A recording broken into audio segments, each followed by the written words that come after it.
नमस्कार दोस्तों, स्वागत है आपका मेरे चैनल में। तो इधर आज हम देखेंगे मॉडल पेपर 4 एनसीएल एचईएमएम 2020 के लिए। तो चलिए स्टार्ट करते हैं। तो पहला क्वेश्चन है, लोकसभा 2019 का चुनाव कौन सा चुनाव था? तो यह 17वां चुनाव था, जो कि 7 चरणों में पूरा हुआ था। और हमारे जो लोकसभा है उसमें कितने सीट है? तो उसमें है 545 सीट है। अगला देखते हैं, पेप्सी का ब्रांड एम्बेसडर है। तो अभी में जो है ये है सलमान खान। अगला देखते हैं, भारत के खेल मंत्री है। तो भारत के जो खेल मंत्री है वो है किरण रिजिजू। बोलो ऐप लॉन्च किया गया है। तो यह किया गया है गूगल के द्वारा। और इसमें जो भी भारत के जो गांव हैं, जो भी बच्चे स्कूल नहीं जा पाते हैं, वो उनको शिक्षा देने के लिए ये बोलो ऐप लॉन्च किया गया है। अगला है, फिक्की के अध्यक्ष हैं। तो फिक्की के अध्यक्ष कौन है? संगीता रेड्डी है। तो फिक्की का फुल फॉर्म होता है federation of Indian chamber of commerce and industry. यह बिजनेस का बहुत बड़ा ऑर्गेनाइजेशन है जिसका हेड क्वार्टर है वह न्यू दिल्ली में है। अगला है, जो भारत की करेंसी 2000 के नोट है उसका रंग कैसा है? तो उसका रंग है मेजेंटा। और जो 2000 है का नोट है उसके पीछे किसका चित्र है? तो उसमें चंद्रयान का चित्र है। अगला देखते हैं, बिहू त्यौहार किस राज्य में मनाया जाता है? तो यह असम में मनाया जाता है और साल में ये 3 बार आयोजित किया जाता है। अगला है, तांबा उत्पादन में विश्व का प्रथम स्थान है। तो तांबा उत्पादन में विश्व का प्रथम स्थान है चिली। और चिली कहाँ आता है? चिली आता है साउथ अमेरिका में आता है। जैसे कि ये साउथ अमेरिका का आपने अगर मैप देखा होगा तो कुछ ऐसा होता है, और चिली जो है वो कुछ यहाँ पर से ऐसे आता है। तो ये चिली देश है और इसकी जो राजधानी है वह है सेंटियागो। अगला देखें, राष्ट्रीय युवा दिवस मनाया जाता है। तो यह 12 जनवरी को मनाया जाता है और यह स्वामी विवेकानंद के जन्मदिन पे मनाया जाता है। एक बैरल में कितने लीटर होते हैं? तो 159 लीटर होते हैं एक बैरल में। पार्थिव ग्रह है। तो पार्थिव ग्रह है मंगल। बुध, शुक्र, पृथ्वी और मंगल ये सब पार्थिव ग्रह है क्योंकि ये पृथ्वी के जैसे ही हैं। अगला है, भारत का मानक समय कहाँ से गुजरता है? तो यह इलाहाबाद से गुजरता है। इलाहाबाद में मिर्ज़ापुर से गुजरता है। ठीक है। और किस किस राज्य से गुजरता है? तो यह आपको याद रखना है, उमाको उमाको से ये हो जाएगा यूपी, ये हो जाएगा एमपी, ये हो जाएगा आंध्रा, और ये हो जाएगा सी से हो जाएगा चेन्नई, और ओ से हो जाएगा ओडिशा। अगला देखते हैं, भारत किस एमिशन स्टैंडर्ड को फॉलो करता है? तो भारत जो है यूरो एमिशन स्टैंडर्ड को फॉलो करता है। अगला है, BS6 उत्सर्जक मानक कब से लागू किया गया है? यह 1 अप्रैल 2020 से लागू कर दिया गया है। पहले BS4 चल रहा था, BS5 जो है उसको स्किप कर दिया गया है, डायरेक्ट BS6 लाया गया है। RTO फॉर्म 17 की उपयोगिता क्या है? तो इसमें व्यापार प्रमाण पत्र का रूप है। अगला देखते हैं, सूचना चिन्ह किस आकार का होता है? तो यह त्रिकोण के आकार का होता है। हाई पावर के लिए किस गियर का उपयोग किया जाता है? तो हाई पावर के लिए फर्स्ट गियर का उपयोग किया जाता है, यानी कि फर्स्ट गियर का उपयोग किया जाता है। अगला है, flashing yellow light traffic light है, उसका क्या मतलब होता है? तो उसका मतलब होता है कि आप अपने गाड़ी को धीरे कर लें और फिर सावधानी पूर्वक गुजरें। तो ऑप्शन सी है। अगला है, किसी भी राज्य का मोटर ड्राइविंग लाइसेंस वैलिड होता है। तो ये आपके पूरे इंडिया में वैलिड होता है। अगला है, यह निशान क्या इंगित करता है? तो यह निशान इंगित करता है कि आप यू टर्न नहीं ले सकते हैं। अगला है, मालवाहक गाड़ी में अधिकतम परमिटेड भार ले जा सकते हैं। तो जैसे आप छोटी गाड़ी हो चाहे बड़ी गाड़ी हो तो उसके लिए एक परमिट जारी करता है, तो वह परमिट के अनुसार ही भार ले जा सकता है। अगला है, अधिकतम मोटरसाइकिल की चाल होनी चाहिए, तो 60 किलोमीटर प्रति घंटा है। अगला है, गाड़ी चालू करने से पहले, तो गाड़ी चालू करने से पहले हमें रेडिएटर वाटर लेवल और इंजन ऑयल लेवल की जांच कर लेनी चाहिए। अगला है, कहाँ हॉर्न बजाना प्रतिबंधित है? तो अस्पताल और कोर्ट के नज़दीक नहीं बजा सकते हैं। वाहनों के हेडलाइट में किस प्रकार का दर्पण होता है? तो इसमें अवतल दर्पण होता है। और अवतल दर्पण क्यों होता है? क्योंकि यह प्रकाश को फैला देता है। प्रकाश को फैला देता है तो हमें ज़्यादा रात में ज़्यादा दिखाई देता है। अगला है,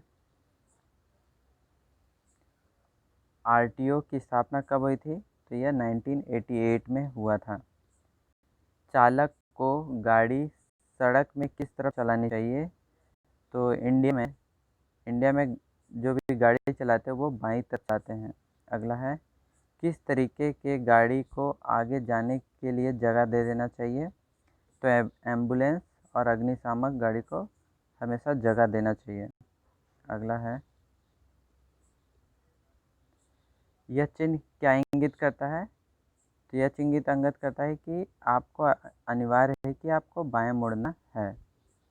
ताजमहल के संगमरमर को नष्ट करने वाली गैस है, तो यह है सल्फर डाइऑक्साइड। सल्फर डाइऑक्साइड और नाइट्रोजन डाइऑक्साइड होते हैं, ये अम्ल वर्षा के कारण होते हैं। उसी के कारण जो ताजमहल का संगमरमर है वो नष्ट हो रहा है। 32वां ग्रीष्मकालीन ओलंपिक कहाँ खेला जाएगा? तो ये 2020 में टोक्यो में खेला जाना था, अब वह 2021 में खेला जाएगा। अगला है, भूकंप उत्पत्ति केंद्र को कहते हैं, तो उसे कहते हैं भूकंप मूल। जैसे कि मान लीजिए ये सरफेस है और ये ज़मीन के अंदर है, तो मान लीजिए भूकंप यहाँ से निकला, तो ये पूरा ऐसे फैलते जाता है, धरती पे जाता है, तो ये वाले कहते हैं भूकंप मूल या भूकंप केंद्र। और जस्ट इसके ऊपर जो बिंदु होता है, जो धरातल पे बिंदु होता है, उसे कहते हैं अधिकेंद्र। अगला है, ओजोन है, तो ओजोन क्या है? ऑक्सीजन का अपरूप है। जैसे ऑक्सीजन को O2 से प्रदर्शित करते हैं, तो वैसे ही ओजोन को O3 से प्रेजेंट करते हैं। अगला है, भारत में मुख्यतः कितने ऋतु होती है? तो 4 होती है, ग्रीष्म, वर्षा, ठंड और बसंत। अगला है, विश्व का सर्वाधिक जनसंख्या वाला महाद्वीप है? तो एशिया है। भारत और चाइना को मिला के लगभग आधी जनसंख्या तो एशिया में ही आ जाती है। पृथ्वी का निकटवर्ती ग्रह कौन सा है? तो यह है शुक्र। अब जैसे ये पृथ्वी है, ये शुक्र आ गया, ये मंगल आ गया, तो ये शुक्र इसके ज़्यादा नज़दीक होता है और मंगल उससे थोड़ा दूर होता है। अगला है, समताप मंडल की मोटाई कितनी है? मोटाई पूछ रहा है, तो ये लगभग 30 से 35 किलोमीटर होता है। अब जैसे ये क्षोभ मंडल है, तो ये 18 किलोमीटर होता है ज़मीन से, फिर 18 के बाद 50 तक होता है समताप मंडल, तो इसे डिवाइड करेंगे तो 32 आता है। लेकिन ये स्टेबल नहीं रहता है, ये थोड़ा ऊपर नीचे होते रहता है, इसलिए 30 से 35 किलोमीटर होती है। आइडल का हिंदी में अर्थ क्या है? तो निष्क्रिय होता है। फ्यूरी का हिंदी में अर्थ क्या होता है? तो रोष होता है। अगला है, कन्फेस का हिंदी में अर्थ क्या होता है? तो इसका होता है कबूल करना। संस्कृत व्याकरण के जनक है? तो पाणिनि है। अगला है, त्रिमूर्ति भवन संबंधित है? तो त्रिमूर्ति भवन जो है वह जवाहरलाल नेहरू से संबंधित है, जो हमारे फर्स्ट प्राइम मिनिस्टर थे उनका रेसिडेंट था, या ये वहीं रहते थे। अगला है सुंदरवन किस राज्य में है, तो यह पश्चिम बंगाल में है। अब जैसे सुंदरवन पश्चिम बंगाल का ऐसे कुछ मैप होता है, तो यहाँ, और ये बांग्लादेश है, तो यहीं पर सुंदरवन है, ऐसे ऐसे डेल्टा बने रहते हैं यहाँ पास। और सुंदरवन राष्ट्रीय उद्यान भी है। और ये जो डेल्टा बनते हैं ये विश्व में सबसे बड़ी डेल्टा बनाते हैं। अगला, निम्न में से किसे नोबेल पुरस्कार नहीं मिला है, तो इनसे महात्मा गांधी को नहीं मिला है। ये 5 बार नोबेल पुरस्कार के लिए नॉमिनेट किए गए थे लेकिन इन्हें नहीं मिला है। अगला है गैस का दाब ज्ञात करने के लिए किस उपकरण का उपयोग किया जाता है, तो इसे मैनोमीटर से नापते हैं। देखिए, जो वायुमंडलीय दाब होता है उसे बैरोमीटर से नापते हैं, और जो गैस का दाब होता है, मान लीजिए कि ये सिलेंडर है या चैम्बर है, इसमें जो गैस होगी जो इसका प्रेशर मापेंगे उसे मैनोमीटर से ही मापेंगे। अगला है भारत के राष्ट्रपिता हैं, तो भारत के राष्ट्रपिता महात्मा गांधी है। और इसे संबोधन कौन किया था सबसे पहले, तो सुभाष चंद्र बोस ने किया था। अगला है भारत का राष्ट्रीय नदी है, तो गंगा है। और दक्षिण भारत की गंगा किसे बोलते हैं, तो यह है गोदावरी।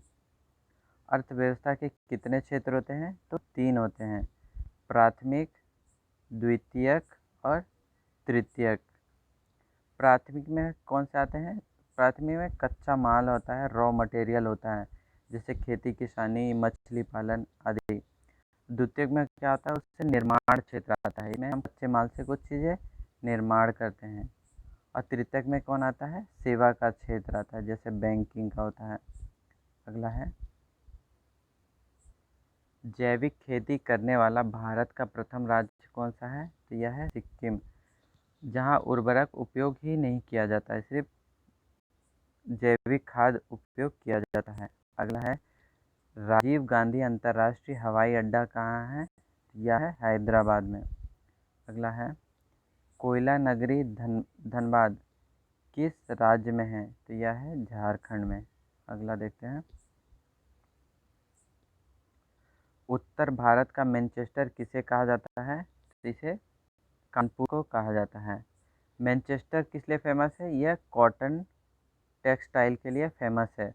और नॉर्थ इंडिया में, उत्तर भारत में कानपुर में कॉटन इंडस्ट्री सबसे बड़ी है, इसलिए कानपुर को उत्तर भारत का मैनचेस्टर कहा जाता है। अगला है भारत में प्रथम बार जाति आधारित जनगणना कब हुई थी, तो 1931 में हुआ था। कौन सी नदी भारत से उद्गम नहीं होती है, तो ब्रह्मपुत्र नहीं होती है। अगर आप भारत का नक्शा को बनाना जानते हैं तो भारत का नक्शा नॉर्थ ईस्ट साइड में कुछ ऐसे बनता है, ऐसे करके बनता है। तो ये तिब्बत क्षेत्र आता है, तो यहीं पर से ब्रह्मपुत्र नदी निकलती है। और ये अरुणाचल प्रदेश है, ये कुछ ऐसे जाते हुए इधर से एंटर करती है, फिर असम में जाती है, फिर बांग्लादेश में जाती है। तो यहाँ पर इसे सांगपो बोलते हैं, और अरुणाचल प्रदेश में इसे दिहांग बोलते हैं, दिहांग। जब असम में पहुँचती है तब इसे ब्रह्मपुत्र बोलते हैं, और जब ये बांग्लादेश में जाती है तब इसे जमुना बोलते हैं। अगला देखते हैं कौन सा राज्य, यहाँ पर राज्य होगा, 7 बहनों की सूची में नहीं आता है, तो सिक्किम नहीं आता है। भारत के किस राज्य में रेल मार्ग की लंबाई सबसे ज़्यादा है, तो उत्तर प्रदेश में रेल मार्ग की लंबाई सबसे ज़्यादा है। और महाराष्ट्र में सड़क की लंबाई सबसे ज़्यादा है। जैन धर्म के संस्थापक हैं, तो इसे ऋषभ देव है। और महावीर थे, वो 24वें जैन गुरु थे, 24वें थे। अगला है सुधांशु का अर्थ क्या है, तो इसका अर्थ होता है चंद्रमा। इनमें से कौन सा शब्द शुद्ध है, तो भाषा शुद्ध है, 3rd नंबर। अगला देखते हैं। अधम शब्द का अर्थ क्या है? तो पापी और नीच है। रविन्द्रनाथ टैगोर की कृति है, तो यह है गीतांजलि। जो गीतांजलि है, इसी पे इन्हें साहित्य में नोबेल पुरस्कार मिला था। नोबेल पुरस्कार जो कि 1913 में मिला था, और ये पहले भारतीय थे जिन्हें नोबेल पुरस्कार मिला था। गोदान किस कवि की कृति है? यह प्रेमचंद्र की है। अगला है, बांग्लादेश के राष्ट्रीय गान की रचना किसने की थी? तो रविन्द्रनाथ टैगोर ने ही की है। और जैसे भारत के राष्ट्रगान को जनगण मन बोलते हैं, वैसे ही बांग्लादेश के राष्ट्रगान को हमार सोनार बांग्ला बोलते हैं। भारत का कौन सा राज्य चीन की भूमि से साझा करता है? तो अरुणाचल प्रदेश करता है। भारत में IPL T20 के कितने संस्करण हो चुके हैं? तो 12 हो चुके हैं, अभी 13वां होगा। अगला है, भारत का हृदय किस राज्य को कहा जाता है? या मध्य प्रदेश को कहा जाता है। मुगल सराय रेलवे स्टेशन का प्रवर्तित नाम है? तो इसका प्रवर्तित नाम है पंडित दीनदयाल उपाध्याय। देश में सर्वप्रथम किस राज्य में GST कर लागू की गई थी? तो यह सबसे पहले असम में लागू किया गया है। जो हमारा देश का GST है वह 1 जुलाई 2017 को लागू किया गया था, और यह कनाडा के मॉडल पर आधारित है। लेकिन विश्व में सबसे प्रथम कौन लागू किया था? वो किया था फ्रांस किया था, जो कि 1954 में लागू हुआ था। अगला देखते हैं। राष्ट्रीय आपदा प्रतिक्रिया बल NDRF का मुखिया कौन होता है? यह होता है प्रधानमंत्री होता है इसका मुखिया। इंटरनेशनल क्रिकेट काउंसिल ICC का मुख्यालय किस देश में है? तो संयुक्त अरब अमीरात का जो राजधानी है दुबई, यह वहीं इनका सेंटर है, हेडक्वार्टर है। हिंदी इसमें बोले जाने वाली भाषा है, तो यह तीसरा है। जो पहला है वह है मैड्रियन, जो चाइना में बोला जाता है। अगला है, भारत सरकार का थिंक टैंक है, तो नीति आयोग होता है जो, वो भारत सरकार का थिंक टैंक है। और इसके अध्यक्ष कौन होते हैं? तो वह PM है। और अभी में कौन है? वह है नरेंद्र मोदी, और ये पहले अध्यक्ष हैं। अगला है, दक्षिण कोरिया की राजधानी है, तो दक्षिण कोरिया की राजधानी है सियोल। और जो सैमसंग कंपनी है वो दक्षिण कोरिया का ही है। अगला है, अगला फुटबॉल विश्व कप का मेजबान देश कौन सा है? तो कतर है। और कतर की राजधानी क्या है? दोहा। अगला देखते हैं। अगला T20 वर्ल्ड कप 2021 आयोजक देश है, तो उसका आयोजक देश है भारत। और उसके अगले जो होगा 2022 में होना है, वह होगा ऑस्ट्रेलिया में होने वाला है। फुटबॉल का राष्ट्रीय चैंपियन ट्रॉफी है, तो संतोष ट्रॉफी है जो फुटबॉल का राष्ट्रीय चैंपियन ट्रॉफी है। अगला है, देवनागरी लिपि का प्रयोग किस भाषा को लिखने के लिए नहीं होता है? तो यह बांग्ला भाषा को लिखने के लिए यूज़ नहीं होता है। हिंदी भाषा के अंतर्गत कितनी उपभाषाएं आती है? तो 5 आती है। हिंदी के देवनागरी वर्णमाला में कुल कितने वर्ण हैं? तो 33 है। अगला देखते हैं। वर्तमान में कोल इंडिया लिमिटेड के निदेशक है प्रमोद अग्रवाल हैं। वर्तमान में महाराष्ट्र के मुख्यमंत्री कौन हैं? उद्धव ठाकरे हैं। देश का प्रथम मैपिंग सैटेलाइट है, तो प्रथम मैपिंग सैटेलाइट है कार्टोसैट फर्स्ट। अगला है, DRDO का मुख्यालय कहाँ है? तो यह है नई दिल्ली में है। अगला क्वेश्चन है 84, MN फिर क्वेश्चन मार्क है OKPJ है। इसमें M का लिखेंगे 13, N का क्या होगा 14, फिर इसका क्वेश्चन मार्क है, फिर इसका O का होता है 15, K का होता है 11, और P का होता है 16, और J का होता है जे का होता है 10।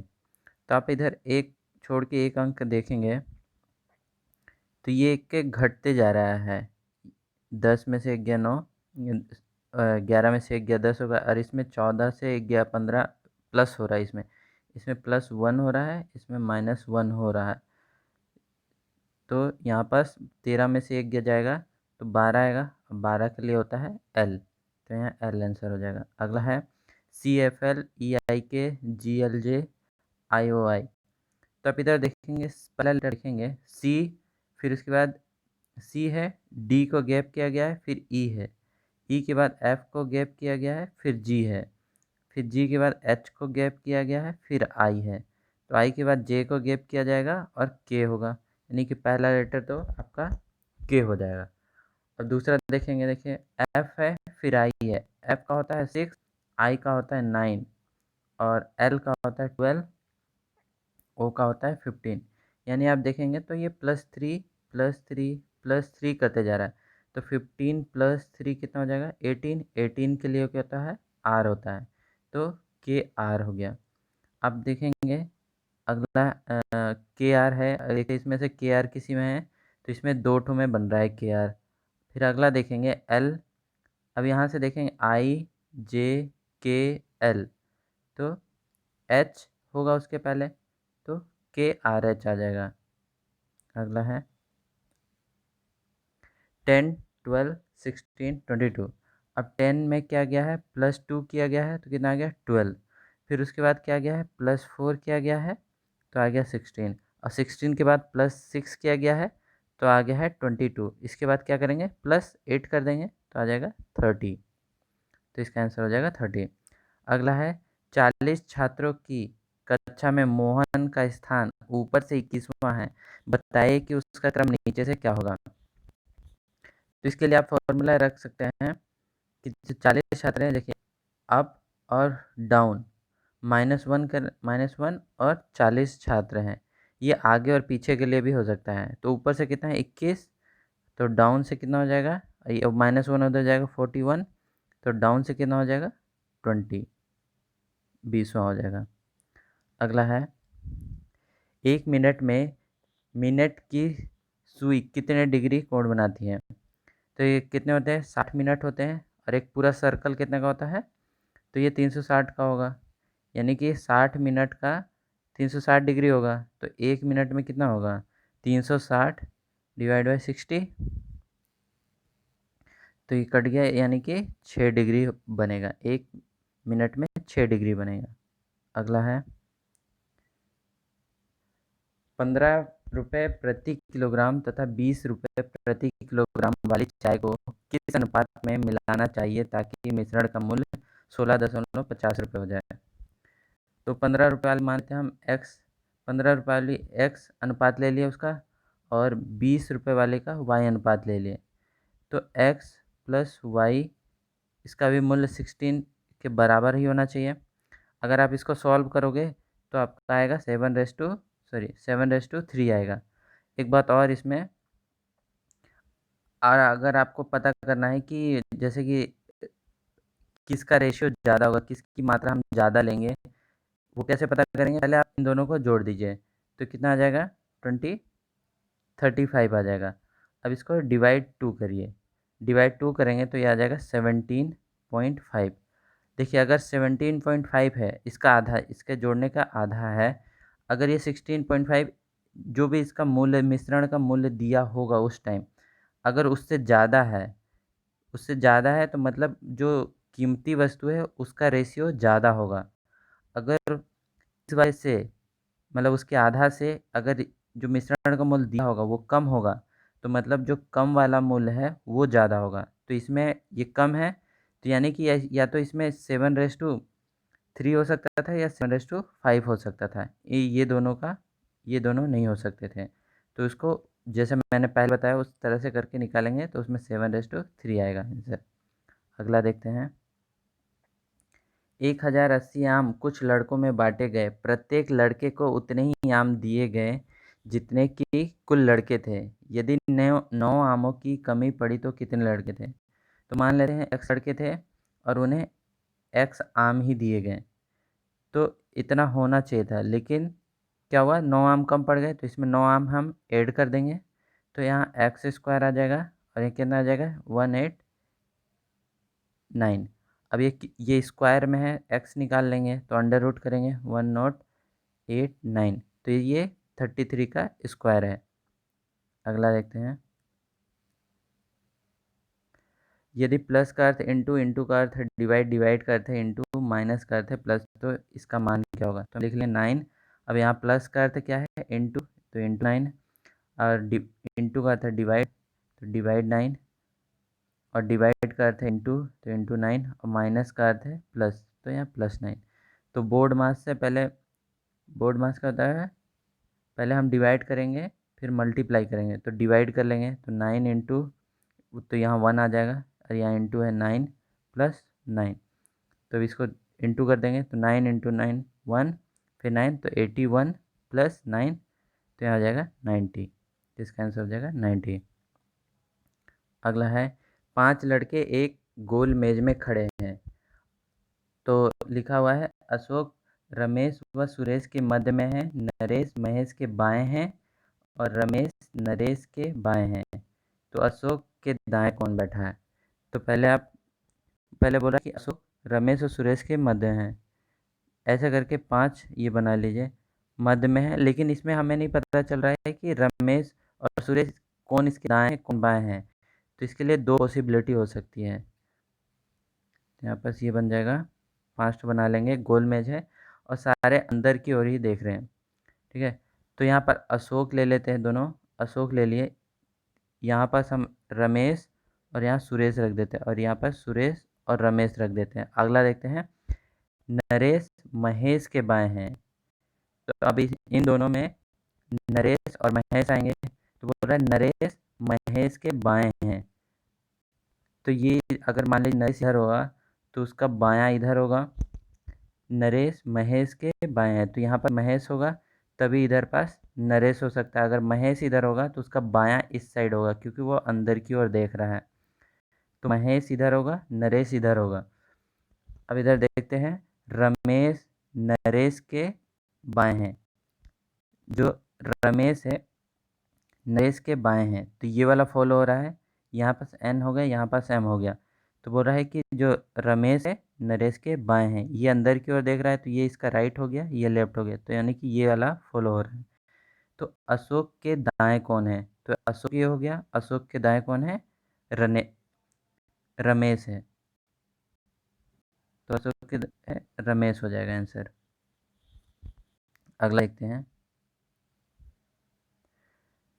ABCD ताश खेल रहे हैं, तो ये भी अगर ताश आप खेलते तो सर्कल में बैठ के खेलते हैं, तो बोल रहा है इसमें 4 ले लेते हैं, तो है क्या बोल रहा है CB के दाएं ओर है, C यहाँ मतलब B ये है तो इसका दायां ये होगा, दाएं ओर है, जो A के दाएं ओर है, मतलब बोल रहा है कि B है वो A के दाएं ओर है, ये इस साइड देख रहा है, तो ये प्लस ये उसका लेफ्ट लेफ्ट हो जाएगा, ये हो जाएगा राइट, यानी कि ये बायां है ये दायां है। अगला है, तो C के दाएं और कौन है, तो बचा D, तो यहाँ पास D होगा, तो यह हो जाएगा D आंसर। अगला देखते हैं, यदि दो गाय यदि 4 गाय 2 दिन में 18 टोकरी घास खाती है, तो 18 गाय 2 दिन में कितनी टोकरी घास खाएगी। तो पास 4 गाय है इंटू, तो 2 दिन में कितना खा ली 18, तो उसी तरह से 18 गाय 2 दिन में कितना खाएगी x, इसको डिवाइड कर देंगे, तो ये कट गया, अब इसे काटेंगे तो 2 ये 9 हो जाएगा, ये 9, तो x की वैल्यू कितनी आ गई 81, तो यहाँ 81 टोकरी घास खाएगी, तो ये आंसर हो जाएगा। अगला देखते हैं, 10 किलोमीटर प्रति घंटे की चाल से चलने वाला कोई साइकिल चालक 100 मीटर कितने सेकंड में चलेगा। तो चाल बराबर दूरी बटा समय होता है, तो हमें समय निकालना है, दूरी कितना है 100 मीटर, और चाल क्या है 100 किलोमीटर प्रति घंटे, मीटर में है, तो इसको भी मीटर में करेंगे, तो मीटर में करेंगे तो 10,000 आ जाएगा, और फिर इसके बाद इसको सेकंड में कन्वर्ट करेंगे, जो घंटा है तो नीचे तो ऊपर चल जाएगा, यानी कि 36 सेकंड आ जाएगा। अब इसको सॉल्व करनी है, तो 36 सेकेंड आ जाएगा। तो 36 आंसर हो गया। अगला है x बटे वाई इक्वल टू 3/4 है। तो 2x plus 3y divide by 3y minus 2x है। तो अब जैसे 2x है तो हम यहाँ पर जैसे x बाई वाई कर सकते हैं, दोनों में ऊपर नीचे y से डिवाइड कर दें। तो 2x divide by Y plus 3 और इधर आ जाएगा 2y divide by Y cut जाएगा, इसमें आ जाएगा 2x डिवाइड बाई वाई। तो हम यहाँ से x और y का वैल्यू रख सकते हैं। तो इसका आंसर आएगा 3:1। अगला देखते हैं 0.0036 का वर्गमूल है। तो वर्गमूल क्या होता है, इसको अंडर रूट करेंगे, यानी कि 36 डिवाइड बाई ऐसे लिख सकते हैं। इसका वर्गमूल करेंगे तो इसका हो जाएगा 6 और इसका हो जाएगा 100 से डिवाइड कर देंगे तो 0.06 आ जाएगा। तो बी आंसर हो जाएगा इसका। अगला है 25 मीटर लंबे और 16 मीटर चौड़ी एक लॉन में 20 सेंटीमीटर और 40 सेंटीमीटर माप वाली कितने ईंटें लगेंगी। तो 25 मीटर इसका एरिया हो गया और 16 इसका एरिया, लेकिन ये मीटर में है तो इसको कन्वर्ट कर देंगे सेंटीमीटर में। तो 10⁴ आ जाएगा और 20 सेंटीमीटर से डिवाइड कर देंगे तो इसको सॉल्व करेंगे, इसमें 20,000 आंसर आ जाएगा। अगला देखते हैं यदि किसी अर्धव्यास में 50% की वृद्धि की जाती है तो इसके पृष्ठ क्षेत्रफल में वृद्धि होगी। तो पृष्ठ क्षेत्रफल कितना होता है गोले का, 4πr², मतलब सरफेस एरिया हो जाएगा। तो अब बोल रहा है इसमें 4 और पाई से तो कोई मतलब रहता नहीं है, तो आर का बोल, हम आर मान लेते स्टार्टिंग में उसका 1 था। तो 50% वृद्धि कर देंगे तो आर न्यू कितना हो जाएगा 1.5। तो स्टार्टिंग में सरफेस एरिया थी उसकी कितना, r² करेंगे तो 1, फिर उसके बाद एस न्यू कितना हो जाएगा 1.5 का स्क्वायर कर देंगे तो आ जाएगा 2.25। तो वृद्धि कितना हो जाएगी 1.25 इंटू 100 डिवाइड बाई 1, तो कितना आ जाएगा 125%। तो 125 आंसर हो जाएगा। अगला है ये राम किशन और अनिल की वर्तमान आयु का योग 40 है। तो राम किशन प्लस अनिल की वर्तमान आयु का योग 40 है। यदि 4 वर्ष बाद उनकी आयु में 7:5 का अनुपात हो तो अनिल की वर्तमान आयु होगी। तो 4 वर्ष बाद, तो राम किशन का 4 वर्ष बाद और अनिल के 4 वर्ष बाद की आयु का अनुपात कितना है 7/5। तो हमें अनिल का ज्ञात करना है। तो यहाँ पास आर की वैल्यू कितना हो जाएगी 40 माइनस ए की वैल्यू आर पे रखनी पड़ेगी। तो यहाँ पर से इसको सॉल्व करेंगे तो ए की वैल्यू आ जाएगी जो कि आएगी 16। तो यहाँ पर से 100 क्वेश्चन ख़त्म हो जाता है। अगर आपको ये सेट अच्छा लगा हो तो आप मेरे चैनल को सब्सक्राइब करें, शेयर करें और कमेंट करें। धन्यवाद।